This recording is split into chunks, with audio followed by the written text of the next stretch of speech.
Assalamualaikum warahmatullahi wabarakatuh. Jumpa lagi pada video saya kali ini.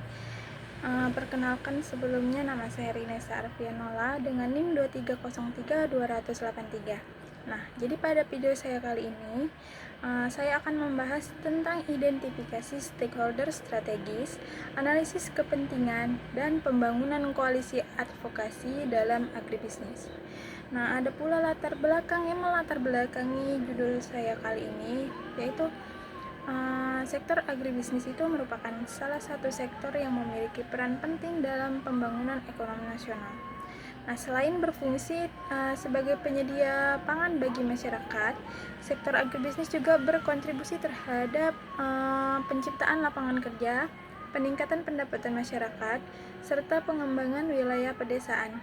Dalam pelaksanaannya, kegiatan agribisnis tidak hanya melibatkan petani sebagai pelaku utama, tetapi juga melibatkan berbagai pihak lain yang memiliki peran, kepentingan, dan pengaruh terhadap keberhasilan pembangunan pertanian. Oleh karena itu, keberhasilan suatu program atau kebijakan agribisnis sangat dipengaruhi oleh kemampuan dalam membangun hubungan yang baik dengan berbagai stakeholder yang terlibat. Jadi stakeholder merupakan individu, kelompok, organisasi, atau lembaga yang memiliki kepentingan maupun pengaruh terhadap suatu program kebijakan atau kegiatan tertentu. Dalam konteks agribisnis, stakeholder dapat terdiri atas petani, kelompok tani, pemerintah, akademisi, lembaga penelitian, pelaku usaha, media massa, organisasi non-pemerintah, hingga masyarakat umum. Masing-masing stakeholder memiliki kepentingan yang berbeda terhadap suatu isu agribisnis, sehingga diperlukan pemahaman yang baik mengenai karakteristik, kebutuhan, dan pengaruh yang mereka miliki. Analisis stakeholder menjadi salah satu langkah penting dalam proses advokasi, karena membantu mengidentifikasi pihak-pihak yang dapat mendukung maupun menghambat pencapaian tujuan yang ingin diwujudkan. Dalam berbagai isu agribisnis, seperti ketahanan pangan, perlindungan lahan pertanian, distribusi pupuk bersubsidi, perubahan iklim, maupun pengembangan pasar hasil pertanian. Keterlibatan stakeholder sangat menentukan keberhasilan penyelesaian masalah. Setiap stakeholder memiliki sumber daya, jaringan, pengetahuan, dan tingkat pengaruh yang berbeda. Oleh karena itu, kegiatan advokasi tidak dapat dilakukan hanya oleh satu pihak saja, melainkan memerlukan kerjasama yang melibatkan berbagai stakeholder secara aktif. Nah, semakin luas dukungan yang diperoleh, semakin besar peluang keberhasilan suatu kegiatan advokasi. Selain pentingnya identifikasi stakeholder, pembangunan koalisi advokasi juga menjadi bagian yang tidak terpisahkan dari strategi advokasi modern. Koalisi advokasi merupakan kerjasama antara berbagai individu, kelompok, ataupun organisasi yang memiliki tujuan bersama terhadap suatu isu tertentu melalui pembentukan koalisi. Berbagai sumber daya yang memiliki masing-masing pihak dapat digabungkan untuk memperkuat kapasitas advokasi. Koalisi memungkinkan terjadinya pertukaran informasi, koordinasi tindakan, pembagian tugas, serta penguatan posisi dalam memenuhi kebijakan maupun opini publik. Pembentukan koalisi dimulai dengan identifikasi tujuan bersama, pemetaan anggota potensial, pembangunan komunikasi yang efektif, pembagian peran yang jelas, serta pengembangan mekanisme kerja yang mampu mendukung keberhasilan advokasi. Jadi keberhasilan suatu koalisi sangat dipengaruhi oleh kemampuan anggotanya dalam membangun kepercayaan, menjaga komunikasi, serta memanfaatkan kekuatan dan jaringan masing-masing anggotanya. Koalisi yang kuat mampu menciptakan pengaruh yang lebih besar dibandingkan apabila setiap organisasi bekerja secara sendiri-sendiri. Selain itu, koalisi juga memberikan peluang untuk memperluas dukungan masyarakat terhadap isu yang sedang diperjuangkan. Berbagai peneliti menunjukkan bahwa kolaborasi dan pembentukan koalisi dapat meningkatkan efektivitas advokasi karena memungkinkan terjadinya penggabungan sumber daya, jaringan, serta kapasitas organisasi yang berbeda. Dalam proses advokasi, pemahaman mengenai kepentingan dan pengaruh stakeholder juga menjadi aspek yang sangat penting. Tidak semua stakeholder memiliki tingkat kepentingan dan pengaruh yang sama terhadap suatu isu. Ada stakeholder yang memiliki pengaruh tinggi dan kepentingan tinggi, sehingga perlu dilibatkan secara aktif dalam tingkat tahapan advokasi. Ada pula stakeholder yang memiliki kepentingan tinggi, tetapi pengaruh yang rendah, sehingga perlu berdayakan sebagai pendukung gerakan advokasi. Untuk memahami kondisi tersebut, diperlukan alat analisis seperti matriks, pemetaan stakeholder yang mengelompokkan stakeholder berdasarkan tingkat kepentingan dan pengaruh yang dimiliki. Analisis stakeholder yang baik dapat membantu pelaksanaan advokasi dalam menentukan strategi komunikasi yang tepat, memilih mitra yang potensial, serta mengantisipasi berbagai tantangan yang mungkin muncul selama proses advokasi berlangsung. Selain itu, analisis tersebut juga dapat digunakan untuk mengidentifikasi stakeholder yang berpotensi menjadi sekutu maupun pihak yang mungkin menolak perubahan yang diusulkan. Nah, dengan memahami posisi masing-masing stakeholder, pelaksanaan advokasi itu dapat menyusun pendekatan yang lebih efektif dan efisien. Pendekatan pemetaan kepentingan dan pengaruh stakeholder itu banyak digunakan dalam berbagai program pembangunan dan kebijakan karena mampu membantu memahami dinamika hubungan antar aktor yang terlibat. Nah, selanjutnya itu tujuan dari materi yang akan saya bawakan ini. Jadi tujuan yang pertama itu kita diharapkan mampu memahami konsep stakeholder serta perannya dalam kegiatan advokasi bisnis. Nah, tujuan yang selanjutnya itu kita diharapkan mampu mengidentifikasi berbagai stakeholder strategis yang terlibat dalam suatu isu agribisnis. Kemampuan ini tuh meliputi pengenalan terhadap stakeholder internal maupun eksternal, penentuan pihak-pihak yang memiliki kepentingan serta suatu permasalahan, identifikasi stakeholder yang memiliki pengaruh terhadap keberhasilan maupun kegagalan suatu program advokasi. Nah, tujuannya selanjutnya itu memahami konsep koalisi advokasi dan menjelaskan pentingnya kerjasama antar stakeholder dan memperjuangkan suatu isu agribisnis. Nah, yang selanjutnya itu melakukan analisis kepentingan dan pengaruh stakeholder terhadap suatu isu atau kebijakan agribisnis. Nah, selanjutnya yaitu mampu menggunakan matriks pemetaan stakeholder untuk mengelompokkan stakeholder berdasarkan tingkat kepentingan dan pengaruh yang dimiliki. Selanjutnya, memahami penerapan analisis SWOT dalam pengelolaan stakeholder. Dengan pendekatan SWOT, mahasiswa dapat menganalisis kekuatan, kelemahan, peluang, dan ancaman yang dimiliki masing-masing stakeholder. Selanjutnya, manfaat mempelajari materi tersebut. Ya, yang pertama, membantu seseorang memahami bahwa keberhasilan suatu program atau kebijakan agribisnis itu tidak hanya ditentukan oleh kemampuan teknis dan dalam bidang pertanian, tetapi juga dipengaruhi oleh hubungan dan interaksi antar berbagai stakeholder yang terlibat dalam proses pembangunan.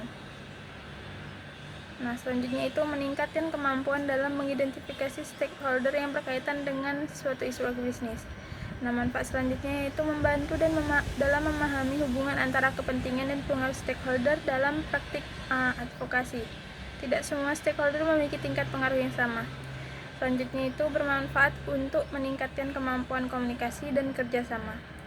Manfaat yang selanjutnya memberikan pemahaman mengenai pentingnya koalisi advokasi, yaitu melalui pembentukan koalisi berbagai organisasi dan kelompok yang memiliki tujuan yang sama, maka dapat bekerja sama untuk memperkuat pengaruh dalam memperjuangkan suatu isu.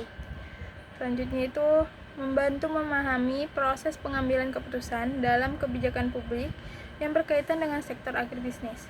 Nah, manfaat selanjutnya itu pemahaman mengenai stakeholder dan yang berguna itu dalam pelaksanaan program pembangunan pertanian. Nah, ada pula ruang lingkup materi. Jadi materi ini mengidentifikasi stakeholder strategis, analisis kepentingan, dan pembangunan koalisi advokasi dalam agribisnis itu mencakup berbagai konsep, metode, serta strategi yang digunakan untuk memahami dan mengelola hubungan antar berbagai pihak yang terlibat. Jadi pada pembahasan pertama itu yang dibahas itu konsep stakeholder dalam agribisnis. Nah, akan dijelaskan tuh pengertiannya, karakteristik, jenis-jenis, serta peran stakeholder. Selanjutnya itu ada mengidentifikasi stakeholder strategis dalam kegiatan advokasi agribisnis. Itu seperti teknik mengenali stakeholder yang memiliki pengaruh maupun kepentingan terhadap suatu isu. Pembangunan koalisi advokasi. Pada bagian yang akan dibahas itu yang pertama yaitu pengertian atau konsep dasar stakeholder, yaitu pengertian stakeholder dan perannya dalam agribisnis. Jadi stakeholder atau pemangku kepentingan merupakan individu, kelompok organisasi maupun lembaga yang memiliki kepentingan, pengaruh atau keterlibatan terhadap suatu program, kegiatan maupun kebijakan tertentu. Dalam konteks pembangunan dan manajemen organisasi, stakeholder dapat diartikan sebagai pihak yang dapat mempengaruhi dan dipengaruhi oleh keputusan dan tindakan yang dilakukan oleh suatu organisasi. Konsep stakeholder itu dapat berkembang karena keberhasilan suatu program tidak hanya ditentukan oleh pelaksana utama, tetapi juga berbagai pihak yang memiliki hubungan langsung maupun tidak langsung dengan program tersebut. Dalam sektor agribisnis, stakeholder memiliki peran yang sangat penting karena sistem agribisnis melibatkan berbagai pihak yang saling berhubungan. Dari hulu hingga hilir. Jadi agribisnis itu tidak hanya mencakup kegiatan budidaya pertanian, tetapi juga meliputi penyediaan sarana produksi, pengolahan hasil, distribusi, pemasaran, pembiayaan, penelitian hingga konsumsi produk pertanian. Oleh karena itu, keberhasilan pembangunan agribisnis sangat dipengaruhi oleh kerjasama dan interaksi antar stakeholder yang terlibat dalam sistem tersebut. Jadi secara umum, stakeholder dalam agribisnis dapat dibedakan menjadi stakeholder internal dan stakeholder eksternal. Jadi stakeholder internal adalah pihak yang terlibat secara langsung dalam kegiatan agribisnis seperti petani, kelompok tani, koperasi pertanian, pengelolaan usaha agribisnis, dan tenaga kerja pertanian. Sementara itu stakeholder eksternal itu meliputi pemerintah, keuangan, lembaga keuangan, akademisi, lembaga penelitian, media massa, organisasi non-pemerintah, pelaku pasar, serta masyarakat yang menerima manfaat maupun dampak dari kegiatan agribisnis. Setiap stakeholder memiliki kepentingan dan peran yang berbeda sesuai dengan fungsi yang dimiliki dalam sistem agribisnis. Petani merupakan stakeholder utama dalam agribisnis karena berperan sebagai pelaku produksi yang menghasilkan berbagai komoditas pertanian. Jadi keberhasilan sektor agribisnis itu sangat bergantung pada kemampuan petani dalam mengolah usaha tani secara produktif dan berkelanjutan. Jadi selain petani, kelompok tani dan gabungan kelompok tani juga memiliki peran penting sebagai wadah koordinasi, pertukaran informasi, serta penguatan kapasitas petani dalam menghadapi berbagai tantangan usaha pertanian. Pemerintah merupakan stakeholder yang memiliki pengaruh besar dalam pembangunan agribisnis karena berwenang dalam menyusun kebijakan regulasi, program bantuan, serta berbagai bentuk dukungan yang berkaitan dengan sektor pertanian. Kebijakan pemerintah mengenai harga komoditas, subsidi pupuk, perlindungan lahan pertanian, perdagangan hasil pertanian, hingga ketahanan pangan akan mempengaruhi keberlangsungan kegiatan agribisnis. Oleh karena itu, pemerintah sering menjadi stakeholder kunci dalam berbagai kegiatan advokasi agribisnis. Lembaga keuangan seperti bank, koperasi simpan pinjam, maupun lembaga pembiayaan pertanian juga merupakan stakeholder karena penting karena menyediakan akses pemodalan bagi pelaku usaha agribisnis. Ketersediaan modal sangat menentukan kemampuan petani dan pelaku usaha dalam pengembangan kegiatan produksi, pengolahan maupun pemasaran hasil pertanian. Selain itu, perusahaan agribisnis, distributor, pedagang, dan industri Pengolahan berperan dalam memperkuat rantai pasar serta menciptakan nilai tambah bagi produk pertanian. Akademisi dan lembaga penelitian memiliki peran sebagai penyedia ilmu pengetahuan, inovasi, serta teknologi yang dapat digunakan untuk meningkatkan produktivitas dan efisiensi usaha pertanian. Berbagai hasil penelitian yang dihasilkan dapat menjadi dasar dalam penyusunan kebijakan maupun pengembangan program agribisnis yang lebih efektif. Sementara itu, media massa berperan sebagai sarana penyebaran informasi, edukasi masyarakat, serta alat untuk membangun opini publik terhadap suatu isu-isu yang berkaitan dengan sektor pertanian. Stakeholder itu dapat menjadi pendukung, mitra, pengambil keputusan, maupun pihak yang dipengaruhi dalam proses advokasi. Jadi para stakeholder itu juga semakin penting seiring berkembangnya konsep perkembangan pertanian berkelanjutan. Jadi berbagai tantangan seperti perubahan iklim, ketahanan pangan, alih fungsi lahan, digitalisasi pertanian, serta persaingan pasar global memerlukan keterlibatan banyak pihak dalam proses penyelesaiannya. Tidak ada satu stakeholder pun yang mampu menyelesaikan seluruh permasalahan tersebut secara mandiri. Oleh karena itu, sinergi dan kolaborasi antar stakeholder menjadi kunci utama dalam mewujudkan pembangunan agribisnis yang berkelanjutan. Nah, selanjutnya itu ada jenis-jenis stakeholder dalam agribisnis. Jadi dalam sistem agribisnis terdapat berbagai pihak yang memiliki kepentingan, peran, serta pengaruh terhadap keberhasilan suatu program. Nah, jadi dia itu dibagi stakeholder internal dan stakeholder eksternal. Stakeholder internal merupakan pihak yang terlibat secara langsung dalam pelaksanaan kegiatan agribisnis, sedangkan stakeholder eksternal adalah pihak yang berada di luar organisasi atau sistem utama, tetapi memiliki pengaruh terhadap keberhasilan agribisnis. Nah, stakeholder internal adalah pihak yang secara langsung terlibat dalam kegiatan agribisnis dan menjadi bagian dari proses produksi maupun pengolahan usaha. Kelompok ini tuh memiliki hubungan yang sangat erat dengan aktivitas sehari-hari dalam sistem agribisnis. Jadi ada petani, seperti yang saya bilang tadi. Selain petani ada kelompok tani dan gapoktan, gabungan kelompok tani. Jadi itu merupakan stakeholder internal. Jadi kelompok tani itu berfungsi sebagai wadah kerja sama antar petani dalam meningkatkan kapasitas, memperkuat posisi tawar, serta mempermudah akses terhadap berbagai program pembangunan pertanian. Melalui kelompok tani, proses penyuluhan, pendampingan, dan distribusi bantuan pemerintah dapat dilakukan secara lebih efektif. Selanjutnya ada stakeholder eksternal. Jadi stakeholder eksternal merupakan pihak yang terlibat secara langsung dalam kegiatan operasional agribisnis, tetapi memiliki pengaruh terhadap keberlangsungan, keberhasilan, maupun perkembangan sektor pertanian. Jadi pemerintah itu salah satu stakeholder eksternal yang memiliki pengaruh besar dalam pembangunan agribisnis. Jadi pemerintah itu berperan dalam menyusun kebijakan, menetapkan regulasi, menyediakan program bantuan, membangun infrastruktur pertanian, serta menciptakan lingkungan yang mendukung perkembangan sektor agribisnis. Selanjutnya ada lembaga keuangan seperti bank, koperasi simpan pinjam, dan lembaga pembiayaan pertanian juga termasuk stakeholder eksternal. Terus ada akademisi dan lembaga penelitian yang memiliki peran dalam menghasilkan inovasi, teknologi, serta rekomendasi ilmiah yang dapat digunakan untuk meningkatkan produktivitas.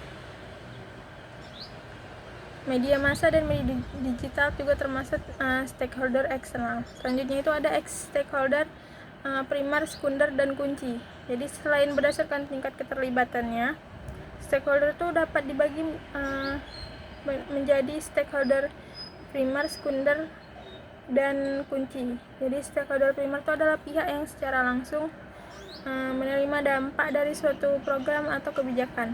Dalam sektor agribisnis, petani biasanya menjadi stakeholder primer karena mereka merupakan kelompok yang paling merasakan manfaat maupun dampak dari berbagai kebijakan pertanian. Jadi stakeholder primer adalah pihak yang tidak menerima dampak secara langsung tetapi memiliki kemampuan untuk mempengaruhi atau dipengaruhi oleh suatu program. Nah, kelompok ini tuh dapat berupa media massa, organisasi masyarakat, akademisi, lembaga swadaya masyarakat maupun komunitas lokal yang memiliki perhatian terhadap isu tertentu. Sementara stakeholder kunci adalah pihak yang memiliki kewenangan atau pengaruh besar dalam proses pengambilan keputusan. Dalam kasus agribisnis, pemerintah sering menjadi stakeholder kunci karena memiliki kewenangan untuk menetapkan kebijakan dan regulasi yang mempengaruhi seluruh sistem agribisnis. Nah, selanjutnya itu ada stakeholder berdasarkan rantai agribisnis. Jadi, dalam pendekatan sistem agribisnis, stakeholder itu dapat dikelompokkan berdasarkan posisi mereka dalam rantai agribisnis. Nah, kelompok pertama adalah stakeholder pada subsistem hulu, seperti perusahaan benih, produsen pupuk, penyediaan alat dan mesin pertanian, serta penyediaan sarana produksi lainnya. Nah, kelompok yang kedua itu ada stakeholder pada subsistem usaha tani atau produksi primer, yaitu petani dan pelaku usaha budidaya pertanian. Nah, kelompok yang ketiga adalah stakeholder pada subsistem pengolahan hasil yang berperan mengubah produk primer menjadi produk bernilai tambah. Nah, kelompok yang terakhir itu ada stakeholder pada subsistem pemasaran yang meliputi pedagangan, distributor, eksportir, dan pengecer yang menghubungkan produk pertanian dengan konsumen. Nah, berdasarkan uraian tersebut itu dapat dipahami bahwa stakeholder dalam agribisnis itu terdiri atas berbagai pihak yang memiliki peran dan kepentingan yang berbeda. Keberhasilan suatu program atau kegiatan agribisnis itu dipengaruhi oleh kemampuan dalam memahami karakteristik masing-masing stakeholder serta pembangunan hubungan yang baik dengan mereka. Oleh karena itu, identifikasi jenis-jenis stakeholder menjadi langkah awal yang penting dalam perencanaan program maupun kegiatan advokasi agribisnis. Nah, selanjutnya itu ada stakeholder internal dan eksternal dalam sistem agribisnisnya. Jadi dalam sistem agribisnis itu keberhasilan suatu program maupun kegiatan advokasi dipengaruhi oleh keterlibatan stakeholder yang memiliki peran dan kepentingan berbeda. Jadi stakeholder tersebut dapat dikelompokkan menjadi stakeholder internal, stakeholder eksternal. Nah, yang internal merupakan pihak yang berada dalam sistem organisasi yang secara langsung terlibat dalam pelaksanaan kegiatan agribisnis. Nah, yang eksternal merupakan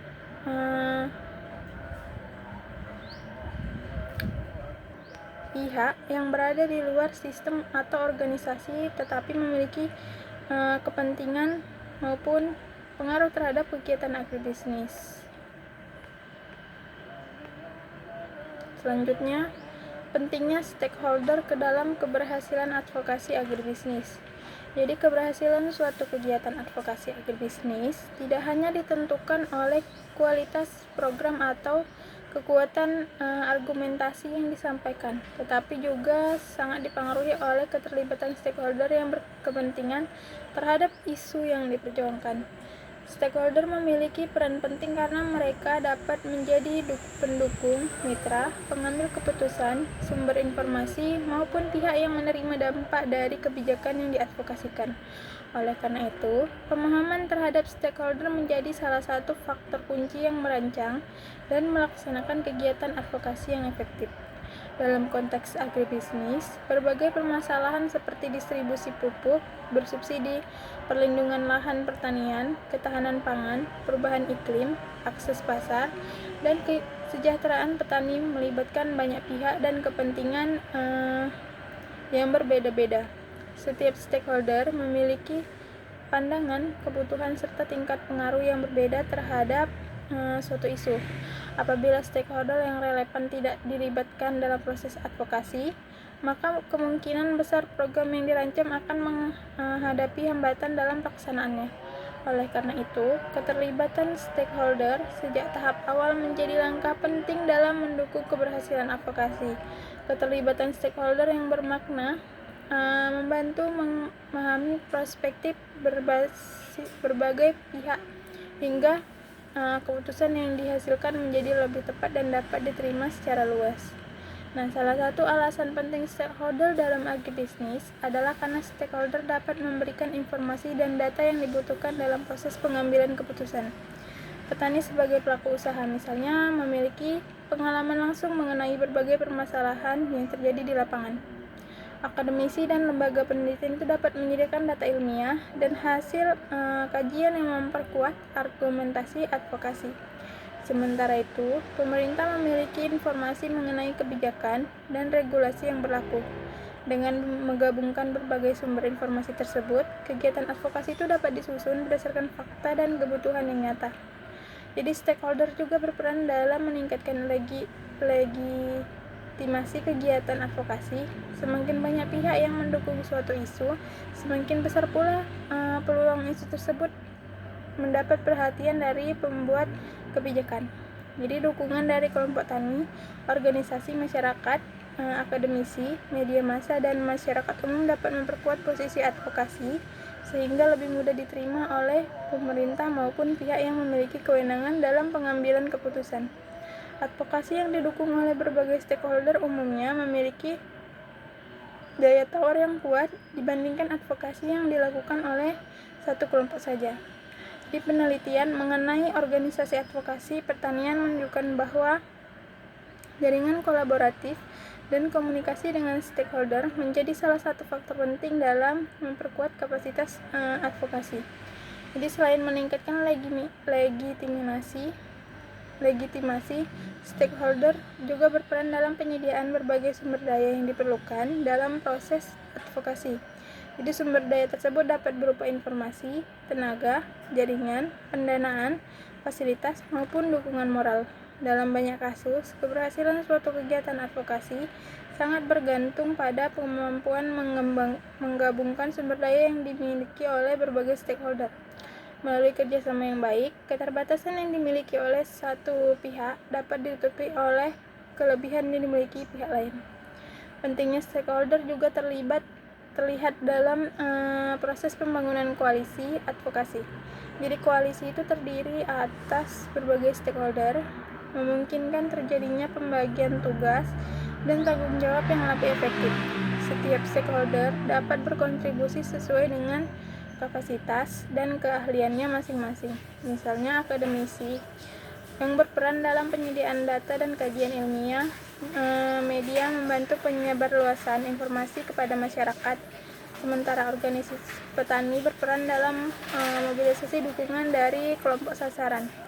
Sinergi antar stakeholder seperti ini dapat meningkatkan efektivitas advokasi secara signifikan.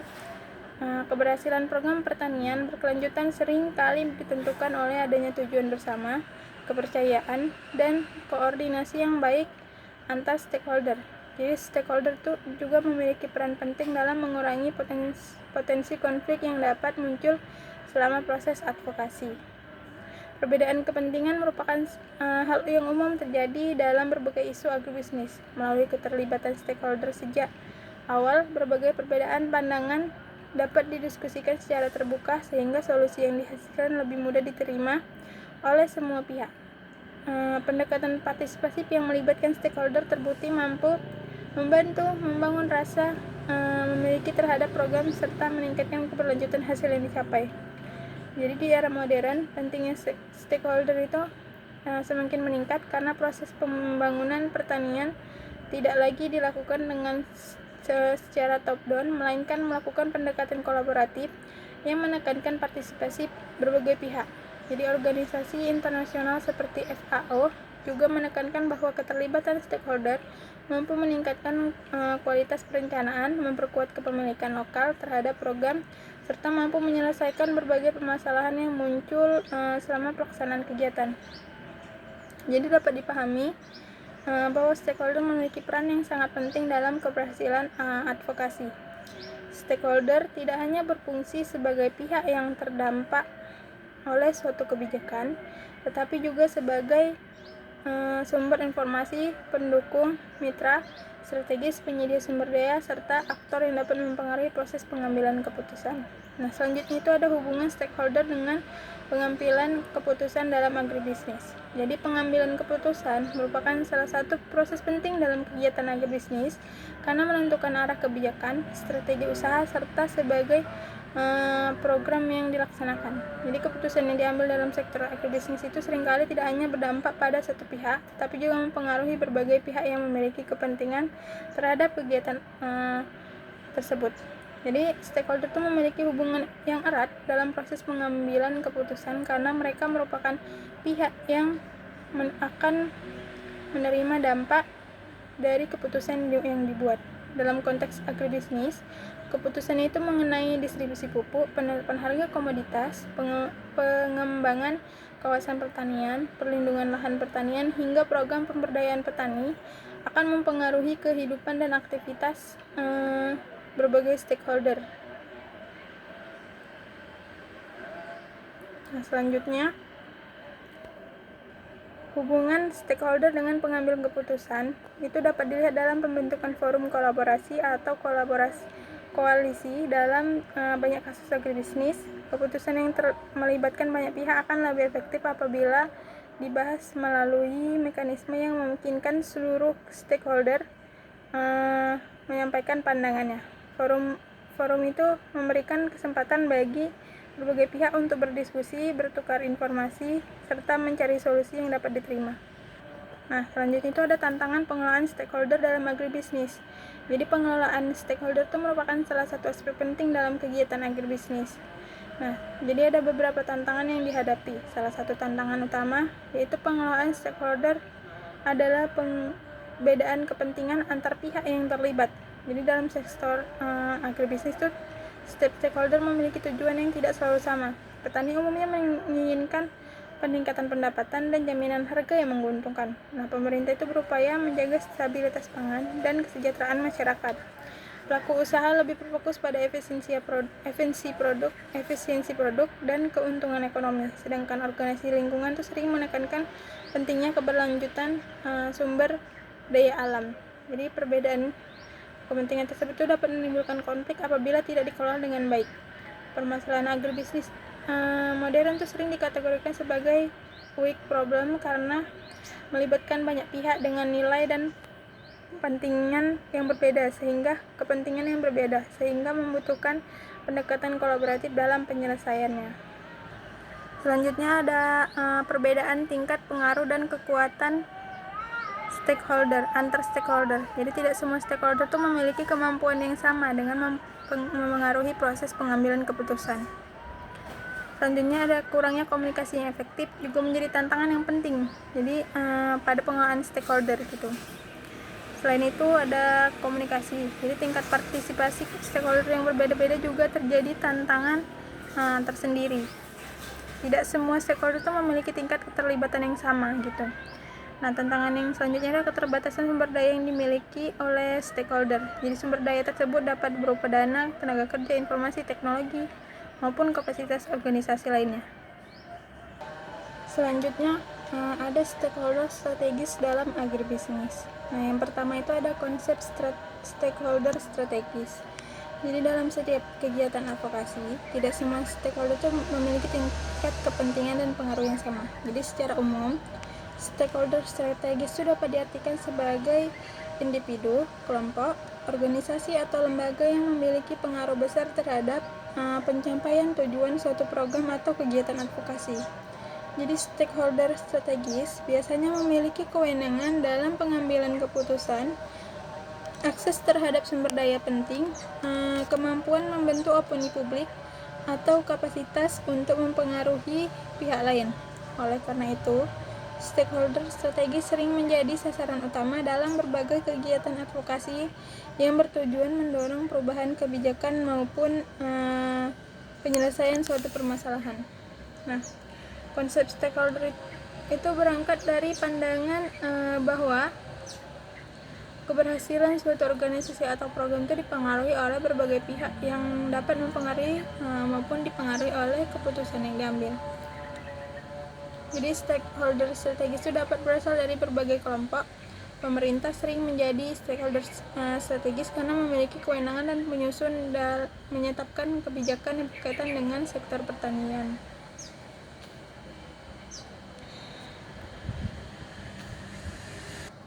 Selanjutnya ada kriteria penentuan stakeholder strategis. Jadi dalam kegiatan advokasi, salah satu kriteria utama dalam menentukan stakeholder strategis adalah tingkat pengaruh yang dimiliki terhadap proses pengambilan keputusan. Stakeholder yang memiliki kemampuan untuk mempengaruhi kebijakan, regulasi, atau arah suatu program umumnya dianggap sebagai stakeholder strategis. Dalam sektor agribisnis, pemerintah itu sering menjadi stakeholder yang memiliki tingkat pengaruh tinggi terhadap karena memiliki kewenangan dalam menetapkan kebijakan yang berkaitan dengan produksi, distribusi, pemasaran, maupun perlindungan sektor pertanian. Jadi stakeholder dengan pengaruh tinggi biasanya memiliki posisi penting dalam struktur organisasi, akses terhadap sumber daya, serta kemampuan untuk mempengaruhi pihak lain. Nah, analisis stakeholder itu banyak menggunakan indikator pengaruh sebagai salah satu dasar dalam menentukan aktor kunci yang perlu diperlibatkan dalam suatu program atau kegiatan advokasi. Nah, kriteria berikutnya itu ada tingkat kepentingan stakeholder terhadap isu yang sedang diperjuangkan. Stakeholder itu biasanya akan menunjukkan perhatian dan keterlibatan yang lebih besar terhadap suatu isu. Dalam advokasi agribisnis seringkali menjadi stakeholder yang memiliki tingkat kepentingan tinggi karena berbagai kebijakan pertanian itu akan berdampak langsung terhadap kehidupan dan usaha mereka. Nah, yang selanjutnya ada tingkat legitimasi yang dimiliki stakeholder. Jadi legitimasi menunjukkan sejauh mana stakeholder itu dianggap memiliki hak kewenangan atau kredibilitas untuk terlibat dalam suatu isu. Selanjutnya itu ada stakeholder dalam memobilisasi dukungan masyarakat yang menjadi pertimbangan penting. Beberapa stakeholder memiliki kapasitas untuk menggerakkan kelompok masyarakat, membangun opini, serta meningkatkan partisipasi masyarakat dalam suatu organisasi gerakan advokasi. Selanjutnya itu adalah posisi stakeholder dalam struktur kebijakan dan pengambilan keputusan. Stakeholder yang berada pada posisi strategis dalam pemerintahan, lembaga legislatif, organisasi profesi maupun institusi lainnya umumnya memiliki pengaruh yang lebih besar terhadap hasil akhir suatu kebijakan. Nah, berdasarkan materi tersebut itu dapat dipahami bahwa stakeholder strategis itu ditentukan melalui berbagai kriteria, tingkat pengaruh, tingkat kepentingan, akses terhadap sumber daya, legitimasi, kemampuan membangun jaringan kapasitas, mobilisasi dukungan, serta posisi dalam proses pengambilan keputusan. Nah, selanjutnya kita akan membahas peran pemerintah sebagai stakeholder strategis dalam agribisnis. Jadi pemerintah merupakan salah satu yang memiliki peran sangat penting dalam pembangunan agribisnis. Dalam berbagai kegiatan advokasi, pemerintah itu sering menjadi aktor utama karena memiliki kewenangan dan dalam merumuskan, menetapkan, dan melaksanakan kebijakan. Nah, yang berkaitan dengan sektor pertanian. Jadi salah satu peran utama pemerintah adalah sebagai pembuat kebijakan atau policy maker. Pemerintah itu memiliki kewenangan untuk menyusun berbagai regulasi yang mengatur aktivitas agribisnis mulai dari penyediaan sarana produksi, pengelolaan lahan, sistem perdagangan hasil pertanian, hingga perlindungan konsumen. Kebijakan yang dibuat pemerintah itu menjadi landasan bagi seluruh stakeholder dalam menjalankan aktivitas agribisnis. Oleh karena itu, kualitas kebijakan yang dihasilkan akan sangat menentukan keberhasilan pembangunan dalam kesejahteraan pertanian.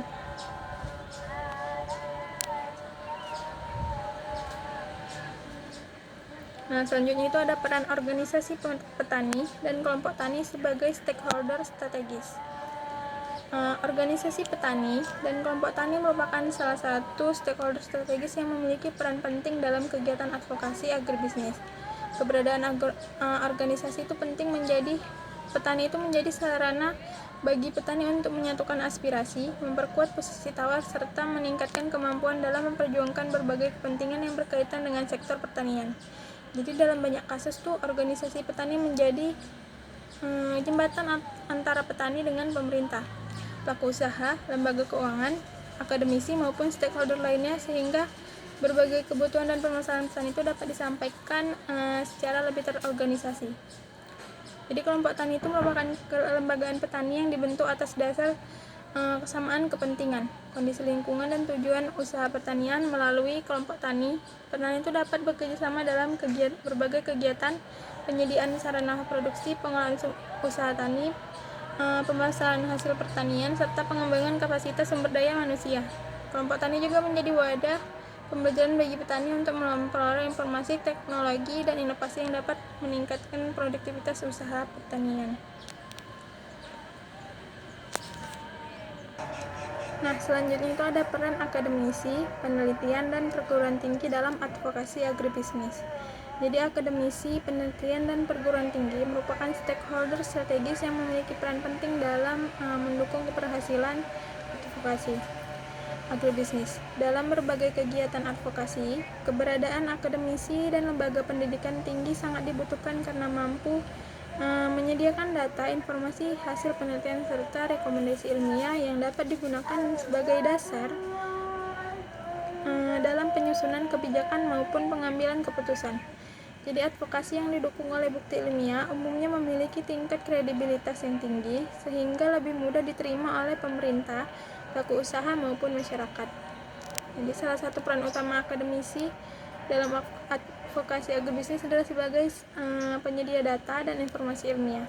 Berbagai isu agribisnis seperti ketahanan pangan, perubahan iklim, alih fungsi lahan pertanian, distribusi pupuk, maupun kesejahteraan petani melakukan kajian yang mendalam agar solusi yang dihasilkan sesuai dengan kondisi yang sebenarnya.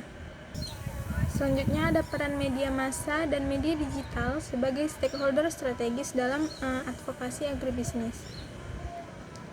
Media massa dan media digital merupakan stakeholder strategis yang memiliki peran penting dalam mendukung keberhasilan advokasi agribisnis. Jadi di era informasi saat ini, media tidak hanya berfungsi sebagai sarana penyampaian informasi, tapi juga menjadi alat yang mampu membentuk opini publik, meningkatkan kesadaran masyarakat, serta mempengaruhi proses pengambilan keputusan. Melalui berbagai saluran komunikasi yang memiliki media dapat membantu memperluas jangkauan isu-isu agribisnis sehingga memperoleh perhatian dari masyarakat maupun pemerintah. Sebagai stakeholder strategis, media massa berfungsi sebagai penyebaran informasi berbagai isu yang berkaitan dengan sektor pertanian seperti ketahanan pangan, kesejahteraan petani, alih fungsi lahan, perubahan iklim, distribusi pupuk bersubsidi, hingga fluktuasi harga komoditas dapat diketahui oleh masyarakat melalui pemberitaan media dengan adanya informasi yang disampaikan secara luas.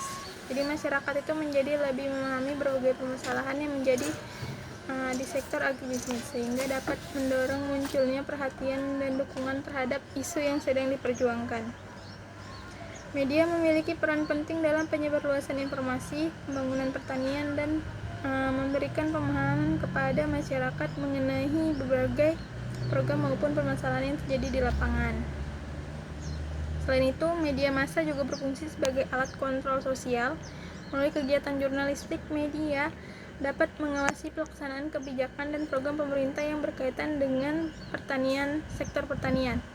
Media itu dapat mengungkap berbagai permasalahan yang terjadi di lapangan, menyampaikan kritik terhadap kebijakan yang kurang efektif, serta mendorong transparansi dan akuntabilitas dalam menyelenggarakan program pembangunan pertanian. Jadi fungsi kontrol sosial ini menjadi media sebagai salah satu stakeholder yang memiliki pengaruh besar terhadap proses pengambilan keputusan. Selanjutnya itu peran lembaga swadaya masyarakat atau LSM dan organisasi pemerintah dalam advokasi agribisnis. Jadi lembaga swadaya masyarakat atau LSM dan organisasi non-pemerintah merupakan stakeholder strategis yang memiliki peran penting. Nah, salah satu peran utama LSM dalam advokasi agribisnis adalah sebagai fasilitator masyarakat. Jadi LSM itu membantu masyarakat memahami berbagai permasalahan yang mereka hadapi, serta memberikan pendampingan dalam mencari solusi yang tepat. Dalam sektor pertanian, LSM itu sering melakukan kegiatan penyuluhan, pelatihan, pemberdayaan kelompok tani, hingga pendampingan dalam mengakses program-program pemerintah.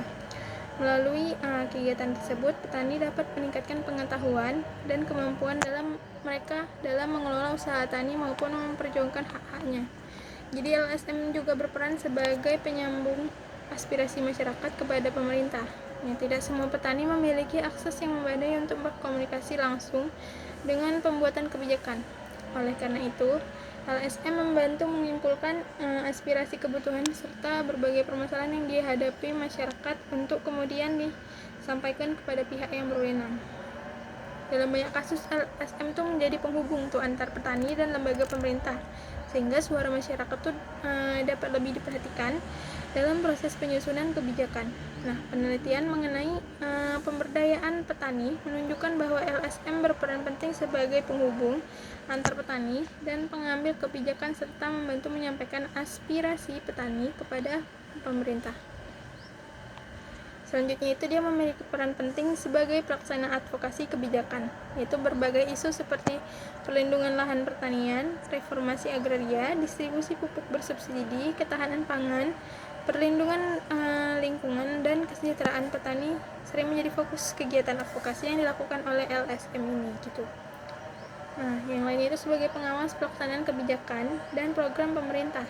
Nah, setelah suatu kebijakan diterapkan, LSM itu sering melakukan pemantauan terhadap implementasi kebijakan tersebut di lapangan. Jadi pengawasannya itu dilakukan untuk memastikan bahwa program yang dijalankan benar-benar memberikan manfaat kepada masyarakat, serta dilaksanakannya itu benar-benar memberikan manfaat kepada orang yang akan diadvokasikan dan memberikan tujuan yang dan sesuai itu dengan tujuan yang ditetapkan. Selain itu berperan sebagai pemberdaya masyarakat. Nah, pemberdayaan itu dilakukan melalui peningkatan kapasitas petani, penguatan kelembagaan kelompok tani, pengembangan kewirausahaan, serta peningkatan akses terhadap informasi dan teknologi. Selain itu dia berfungsi sebagai mitra strategis bagi pemerintah, akademisi, media, dan organisasi petani. Dalam banyak program pembangunan pertanian, keberhasilan kegiatan itu sangat dipengaruhi oleh kemampuan berbagai stakeholder untuk bekerja sama. Selanjutnya, peran pelaku usaha dan dunia industri sebagai stakeholder strategis dalam agribisnis. Jadi setiap pelaku usaha dan dunia industri itu merupakan stakeholder yang strategis yang memiliki peran sangat penting dalam pengembangan sektor agribisnis. Jadi sebagai stakeholder strategis, pelaku usaha itu memiliki peran dalam menciptakan pasar bagi pertanian. Jadi pertanian itu membutuhkan pasar yang mampu menyerap hasil produksi secara berkelanjutan agar usaha yang taninya dapat memberikan keuntungan yang memadai. Dunia usaha itu berperan dalam memberi, mengelola, mendistribusikan, dan memasarkan produk pertanian sehingga produk yang dihasilkan petani itu memiliki nilai ekonomi yang tinggi melalui keberadaan industri pengolahan hasil pertanian. Jadi komoditas pertanian itu dapat diubah menjadi produk yang memiliki nilai tambah beserta daya saing yang lebih baik di pasar. Nah, selain menciptakan pasar, pelaku usaha juga berperan sebagai penyedia investasi dalam sektor agribisnis. Nah, pengembangan usaha pertanian modern memerlukan dukungan modal yang cukup besar, baik untuk pembangunan infrastruktur, pengadaan teknologi, pengolahan hasil, maupun pembangunan jaringan distribusi. Nah, dunia usaha itu memiliki kemampuan untuk penyediaan investasi yang dapat mendorong pertumbuhan sektor pertanian serta investasi yang dapat mendorong pertumbuhan dan membuka peluang kerja bagi masyarakat. Selanjutnya, ada strategi membangun hubungan dan kolaborasi dengan stakeholder strategis. Jadi keberhasilan advokasi agribisnis tidak hanya ditentukan oleh kekuatan isu yang diperjuangkan, tetapi juga kemampuan membangun hubungan yang baik dengan berbagai stakeholder strategis. Nah, salah satu strategi utama dalam membangun hubungan dengan stakeholder strategis adalah melakukan identifikasi dan pemetaan stakeholder secara menyeluruh. Sebelum menjalin kerjasama, pelaksanaan advokasi itu perlu mengetahui siapa saja stakeholder yang terlibat Nah, tingkat kepentingan mereka terhadap isu yang diperjuangkan, serta tingkat pengaruh yang dimiliki dalam proses pengambilan keputusan. Jadi melalui pemetaan stakeholder, organisasi dapat menentukan pendekatan yang paling sesuai untuk setiap pihak, sehingga proses komunikasi dan kerjasama itu dapat berjalan lebih efektif. Analisis stakeholder merupakan langkah penting dalam merancang strategi kolaborasi karena membantu mengidentifikasi aktor yang memiliki pengaruh besar terhadap keberhasilan suatu program. Nah, strategi berikutnya adalah membangun komunikasi yang terbuka dan berkelanjutan. Jadi komunikasi merupakan fondasi utama dalam hubungan antar stakeholder. Informasi yang disampaikan itu harus jelas, jujur, transparan, dan mudah dipahami oleh seluruh pihak yang terlibat. Nah, komunikasi yang baik itu membantu mengurangi kesalahpahaman, meningkatkan kepercayaan, serta menciptakan hubungan yang lebih harmonis. Nah, dalam kegiatan advokasi agribisnis, komunikasi itu dapat dilakukan melalui pertemuan rutin, diskusi kelompok, konsultasi publik, seminar, media digital, maupun berbagai forum kolaborasi lainnya. Membangun kepercayaan atau trust building juga menjadi strategi yang sangat penting dalam menjalani hubungan dan stakeholder. Nah, selanjutnya kita akan membahas tentang teknik dan strategi komunikasi dalam agribisnis. Nah, konsep dasar komunikasi dalam advokasi agribisnis. Jadi komunikasi merupakan salah satu unsur yang sangat penting dalam kegiatan advokasi agribisnis. Tanpa komunikasi yang efektif, berbagai gagasan, aspirasi, dan tujuan advokasi itu akan sulit dipahami oleh pihak-pihak yang menjadi sasaran perubahan. Dalam konteks agribisnis, komunikasi tidak hanya berfungsi sebagai sarana penyampaian informasi, tetapi juga menjadi alat untuk membangun pemahaman, mempengaruhi sikap, membentuk opini publik, serta mendorong perubahan kebijakan yang mendukung kepentingan masyarakat pertanian. Komunikasi dalam advokasi bisnis juga memiliki karakteristik yang berbeda dibandingkan komunikasi biasa. Jadi advokasinya itu bertujuan untuk mendorong perubahan, sehingga komunikasi yang dilakukan itu tidak hanya sekedar menyampaikan informasi, tetapi juga berupaya mempengaruhi cara berpikir, sikap, dan tindakan pihak yang memiliki kewenangan dalam pengambilan keputusan. Oleh karena itu, komunikasi advokasi itu harus dirancang secara strategis dengan mempertimbangkan karakteristik audiens, terus tujuan yang ingin dicapai, serta konteks sosial dan politik yang melingkupi isu yang diperjuangkan. Gitu. Nah, selanjutnya itu fungsi dan tujuan komunikasi dalam agribisnis. Nah, fungsi utamanya itu adalah sebagai sarana penyebaran informasi melalui komunikasi. Berbagai informasi mengenai kondisi pertanian, masalah petani, peluang pasar, kebijakan pemerintah merupakan isu-isu strategis lainnya yang dapat disampaikan kepada masyarakat dan stakeholder terkait. Nah, fungsi yang selanjutnya itu adalah sebagai sarana edukasi. Jadi masyarakat yang belum memiliki pemahaman yang cukup mengenai isu-isu agribisnis yang berkembang jadi mengetahui gitu. Nah, selanjutnya itu dia berfungsi sebagai sarana persuasi atau mempengaruhi pihak lain. Jadi salah satu tujuan advokasi adalah mendorong terjadinya perubahan kebijakan maupun perubahan sikap dari pihak-pihak yang memiliki kewenangan dalam pengambilan keputusan gitu. Jadi untuk mencapai tujuan tersebut tuh pesan yang disampaikan itu harus mampu meyakinkan audiens mengenai pentingnya suatu isu dan perlunya tindakan untuk mengatasinya gitu. Nah, setelah itu berfungsi sebagai sarana membangun hubungan dan kerjasama antar stakeholder.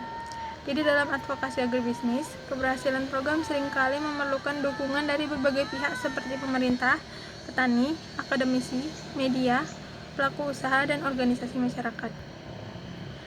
Nah, selanjutnya itu ada sebagai alat mobilitas masyarakat. Jadi advokasi itu seringkali membutuhkan dukungan publik yang luas agar mampu memberikan tekanan kepada pembuat kebijakan.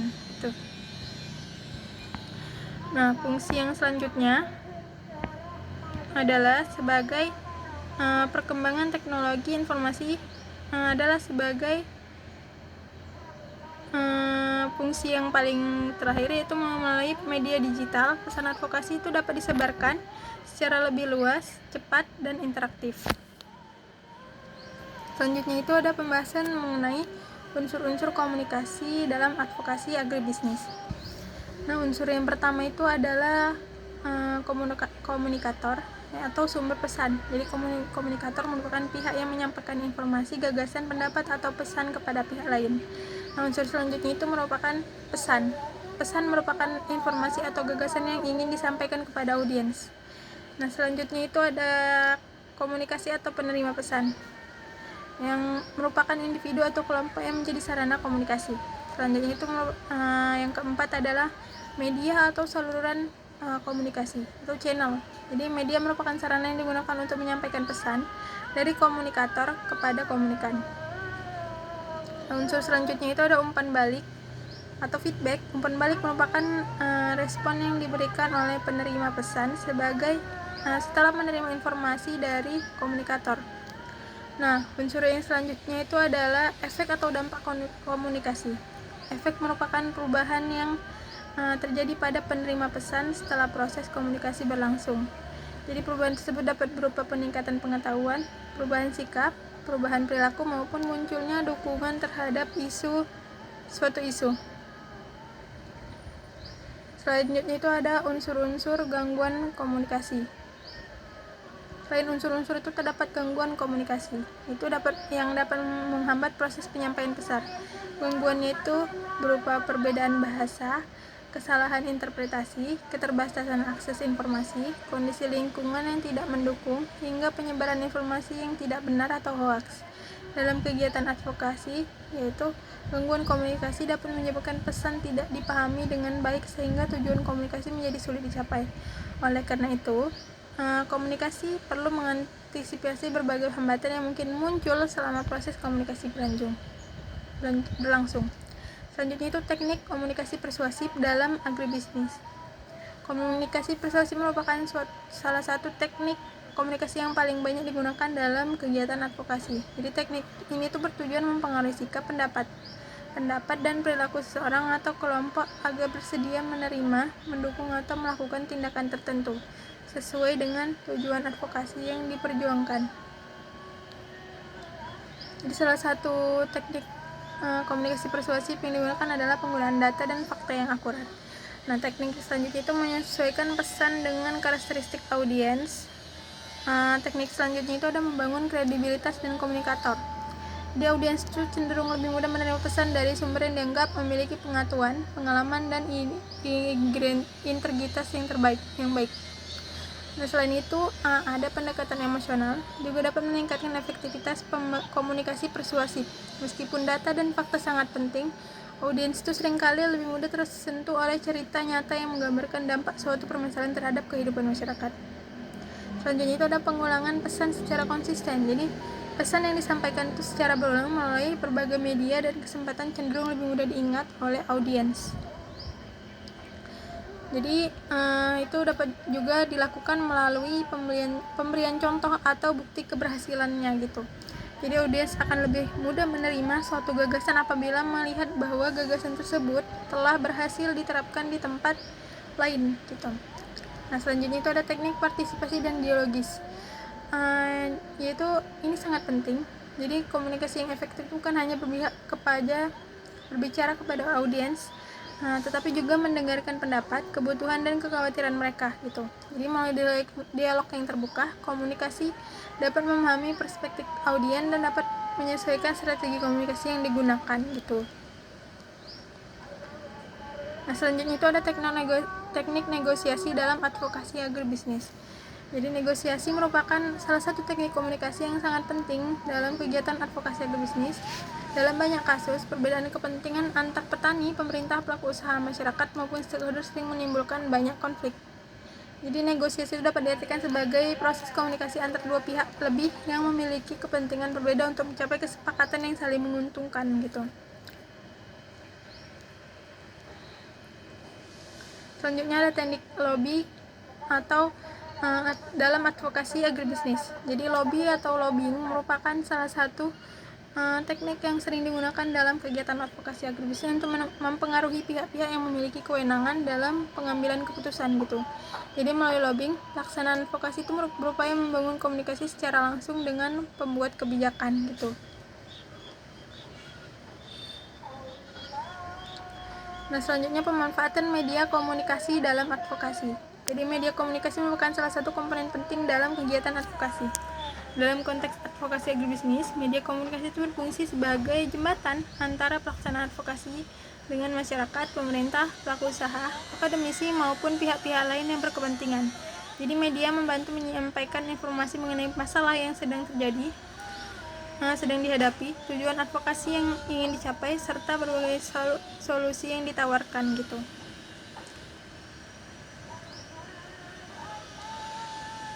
Nah, selanjutnya itu ada hambatan dan tantangan komunikasi dalam agribisnis. Jadi komunikasi merupakan faktor penting dalam keberhasilan advokasi agribisnis. Jadi melalui komunikasi berbagai informasi, gagasan, dan aspirasi dapat disampaikan kepada masyarakat maupun ke pembuat kebijakan. Salah satu hambatannya adalah perbedaan tingkat pendidikan dan pemahaman audiens. Nah, hambatan selanjutnya itu ada perbedaan sosial, budaya, dan kebiasaan masyarakat. Nah, selain itu ada tantangan, yaitu tantangan atau hambatan teknis dan teknologi. Nah, tantangan lainnya yang sering muncul ada penyebaran hoax atau dan misinformasi gitu. Nah, ada pula hambatan lainnya itu kurangnya kredibilitas komunikator gitu teman-teman. Selanjutnya ada pula hambatan psikologis, keterbatasan koordinasi antar stakeholder, banjir informasi atau informasi overload.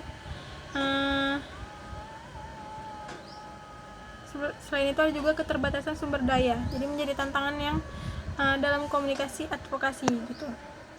Jadi meskipun memiliki berbagai hambatan dan tantangan, komunikasi tetap menjadi instrumen yang sangat penting dalam advokasi agribisnis. Dengan memahami berbagai kendala yang mungkin muncul, pelaksanaan advokasi dapat menyusun berbagai strategi komunikasi yang lebih tepat, memilih media yang sesuai, serta pengembangan pendekatan yang mampu menjangkau berbagai kelompok secara efektif, itu teman-teman. Oke, yang selanjutnya akan masuk ke contoh kasus dari negosiasi advokasi.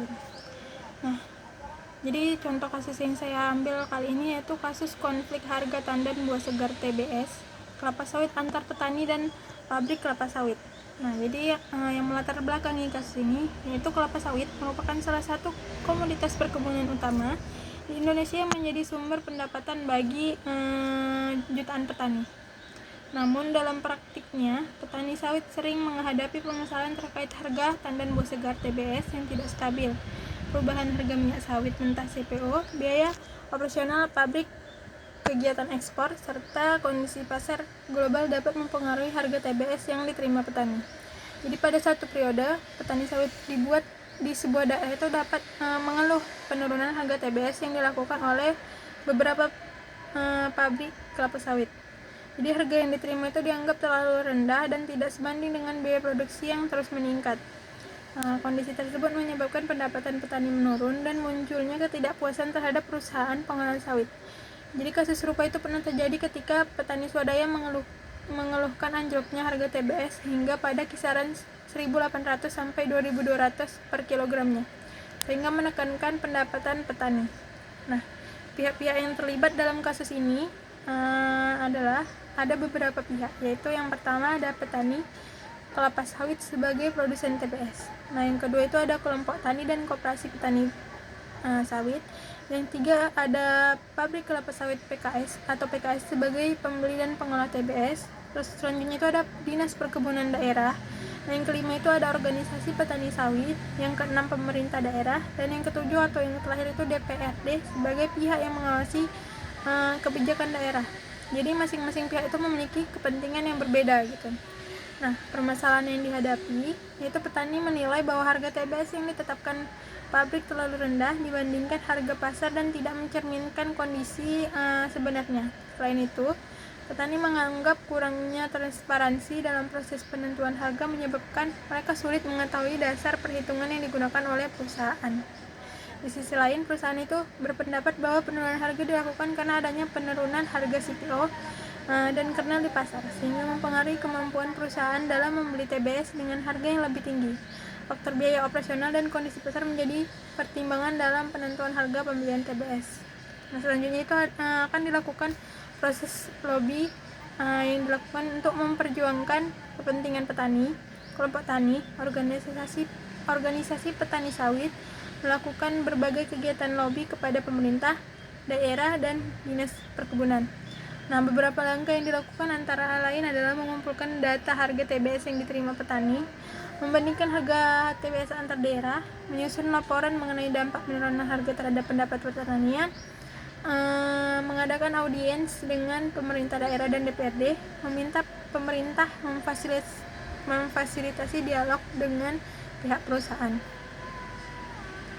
Jadi selanjutnya ada proses negosiasi. Setelah menerima aspirasi petani, pemerintah melalui Dinas Perkebunan memfasilitasi pertemuan antar perwakilan petani dan pihak pabrik kelapa sawit. Jadi pertemuan tersebut menjadi forum negosiasi untuk mencari solusi yang dapat diterima bersama. Pada tahap awal, masing-masing pihak menyampaikan pandangan mengenai penyebab terjadinya perbedaan harga. Petani menjelaskan kesulitan yang mereka hadapi akibat penurunan pendapatan, sedangkan perusahaan menjelaskan kondisi pasar dan biaya operasional yang mengaruhi kebijakan pembelian TBS gitu. Jadi untuk menghindari konflik yang semakin besar, kedua pihak sepakat menggunakan pendekatan berbasis data.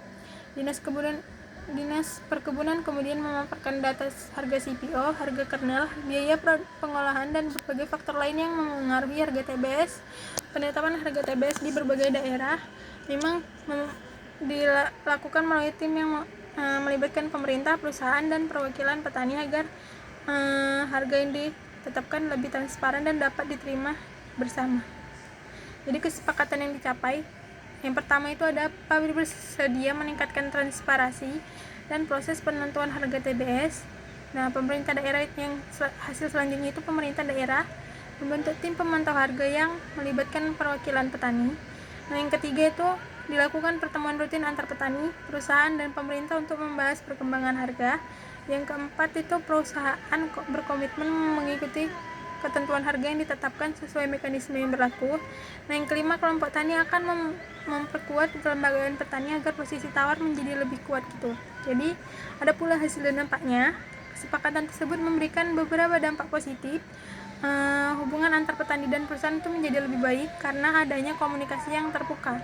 Jadi petani memperoleh akses informasi yang lebih jelas mengenai proses penetapan harga, sedangkan perusahaan dapat menjelaskan berbagai faktor yang mempengaruhi pembelian TBS. Nah, mungkin dari studi kasus harga TBS kelapa sawit itu menunjukkan bahwa lobby dan negosiasi merupakan instrumen penting dalam advokasi agribisnis. Melalui lobby, aspirasi petani dapat disampaikan kepada pengambil kebijakan, sedangkan melalui negosiasi, berbagai perbedaan kepentingan dapat diselesaikan secara damai dan konstruktif. Oleh karena itu, kemampuan melakukan lobby dan negosiasi menjadi keterampilan yang harus dimiliki oleh pelaku advokasi agribisnis agar mampu memperjuangkan kepentingan masyarakat pertanian secara efektif dan keberlanjutan. Nah, mungkin sudah tiba pada akhir video saya kali ini, dan mungkin hanya itu yang dapat saya sampaikan untuk materi kali ini. Lebih dan kurangnya saya mohon maaf. Saya akhiri dengan Assalamualaikum warahmatullahi wabarakatuh. Dadah.